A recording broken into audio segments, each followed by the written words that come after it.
Okay, so this mission unit, we learned about cultural melting pots and mosaics. The difference being is a cultural melting pot is where everyone has to be the same. For example, in America, it doesn't matter if you're German American or Chinese American, you're American and you have to act like you're American. It doesn't matter who you are.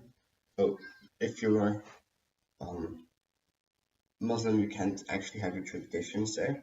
You have to use the American traditions, and the mosaic is where all different cultures are noticed and taken care of. So, for example, Canada, everything is everything is in two languages, English and French.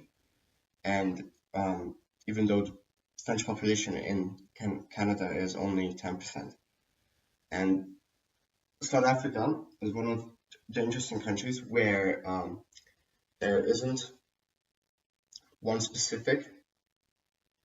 So it's been during apartheid, it's been a cultural melting pot, but it's been forced on people. So it's not even it's always even worse than in America. And since the end of apartheid, it has moved towards a cultural mosaic, although it hasn't actually reached the final destination, since there are 11 official languages, which is still not all the languages that people speak in this country. And there are also, even those 11 languages, they're not equally respected. So the constitution is not in 11 languages, it's only on 6 languages, missing 5 of the national languages. So if anything, South Africa is still a cultural melting pot, which is understandable since respecting so many different cultures in a country, it's very hard. You can't just have signs written in 11 different languages inside the country. It would be impossible to read, and the judges have to like slow down and find which language they are on and to know which way to go. Um, so it's kind of a nice way how English unifies the whole country. And but there are still improvements that could be made. For example, in schools, you cannot learn all 11 languages. There are only a few ones like Zulu that you can learn or Afrikaans as your second language in South African public schools. Um, and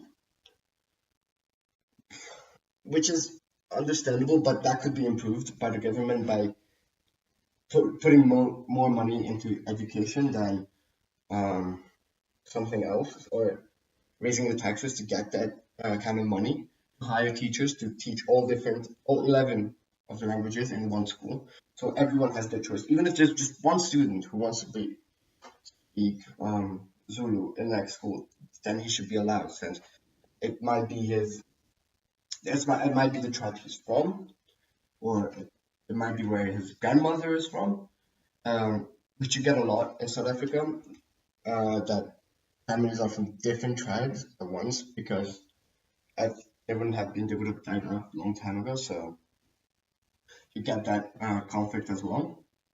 But what they're doing good is they're realizing that there are so many different people, so they respect their culture. So you can be whatever culture you want; it's accepted in South Africa. So if you don't want to work in the city, you just want to farm out on your own, which many people do in this country, then you're allowed to do that because the government lets you do that, and they accept that that's the way you're happy and that's the way you want to live. So they're not trying to force you to live in the city, which is happening in America. They're not forcing you to live anywhere. They're just telling you have your options. Although it's still implied that living in the city is better, so that's when way more people are actually choosing it than living on a farm. Um, Also, it's not like South Africa has all the 11 language nations holidays. They only have a few that they actually celebrate, like the Declaration of Independence or Humankind Day. So it's not done yet, but it cannot be done. There are 11 different nations. You can't just have a holiday for the Zulu independence, the Afrikaans independence, the British independence. So but it could be managed to have most of all 11 nations um, holidays as a national holiday for those people. What they do in Canada is you have 10 days that you can choose from, and you can choose any of the days that you want to celebrate. So if I want to celebrate Christmas, then that's one of my 10 days that I could leave work for. So not Christmas, but like Thanksgiving. So the Thanksgiving is on Thursday and Black Friday on Friday, so there's 2 days. So I can use 2 of the 10 days to celebrate those, which would be a great idea for South Africa.